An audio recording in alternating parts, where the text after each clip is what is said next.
Tony. Hello again, everybody. Now, when I was thinking about this as to what to talk about in the Insight today, we've got editing, proofreading, or copywriting. I had a stab in the dark and I chose proofreading. So, how can it bring value to your work, no matter what the piece of work is? So I wanted to just go into what is proofreading, really. Many of us will have heard of the term, but do we have a full understanding of what it actually constitutes? We are all here on this call specialists in our own field, and so hopefully by the end of this little insight, you'll be better equipped to recognise and give additional thought to the words that you use to advertise your business, for example. Proofreading, it's about much more than just reading. I mean, yes, as the name suggests, it's part of it. It's the clues in the name, but there's a multitude of other things involved in the process as well. And I just wanted to touch upon a few of these today. Proofreading is closely aligned with editing, but I think that is a topic for another day because there's quite a lot involved in that. Now, in my mind, the overriding advantage of having a proofreader look over your work is to offer that objectivity, that all-important second pair of eyes, because we are so vested in our project. So to be able to see the wood for the trees, as the saying goes, and whatever kind of work it may be as well, it may be a work of fiction or, as touched upon already, something for your company.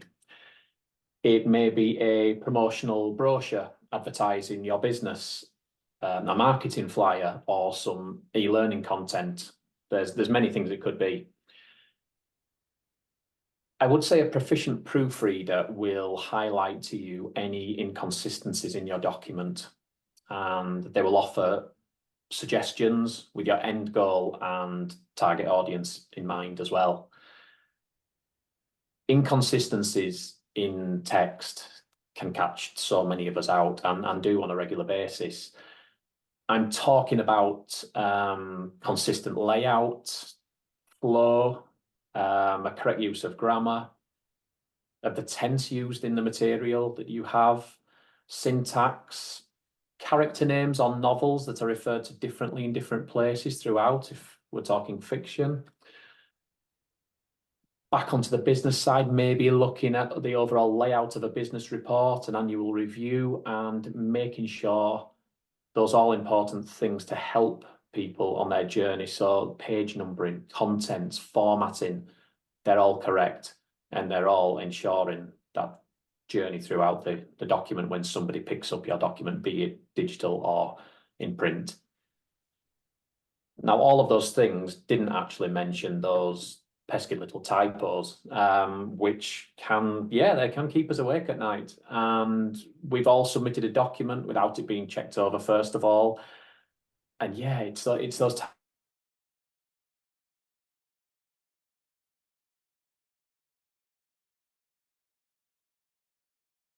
tip I can give if it is to simply get somebody else to look over your work. You may think that you have everything correct, but the chances are you are too close to your work, and therefore a fresh pair of eyes, better still, if they're a trained fresh pair of eyes, can spot those misdemeanors as well. And they could highlight the things you'd not even considered as well, offering different suggestions. I think everything written is produced for a target audience in mind. I think we'd all agree on that. And in most cases, to win business. That's why we go on networking calls. That's why we increase our number of people, our connections, and we're constantly meeting people. It's therefore crucial that your work resonates and reaches this audience. Otherwise, brutal as it may seem, people may simply just switch off. We're all super busy, so they may move on to that next thing. They may continue scrolling, whatever it may be on the platform you're on. And again, this is where a proofreader, I believe, can add so much. I would say there is more to this as well. So if asked to to look at a project, let's say the post-design stage or post-typeset stage, a proofreader can also perform what they call a proof check, which is a proof check is against the original Word file to ensure that everything submitted to your designer has been included. So in this instance, if you take the example of a book and there's an editor, it goes through the design stage, proofread, and then the proofreader can also do the proof check from the original format of the probably Microsoft Word document as well in the editing stage. As we say, we're all humans, we make mistakes, they can creep in, which is why the buffer provided by the design stage is beneficial to the overall process as well. I've worked on too many books, reports, magazines, features that I care to remember that have benefited from an initial look over, which is an edit. And as I say, there's a whole different topic there I could chat about, but I can see the little clock ticking away. That little hiatus for the design stage is crucial before the proofreading begins in earnest as well.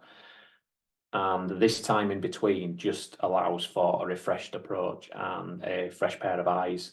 So I do just have one slide which I would like to share, please. And it just shows you what constitutes a proofread as well.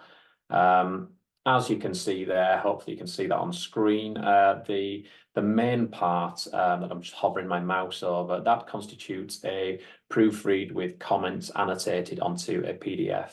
Now, this particular spread, they didn't think there was much involved, so a lot of these are different suggestions, recommendations, consistency, formatting. It just kind of gives you a little example of the kind of things that are involved and picked up as well. So, and the other examples are examples of work I've worked on fairly recently, just like fiction books and different magazines. For this one, an insurance company.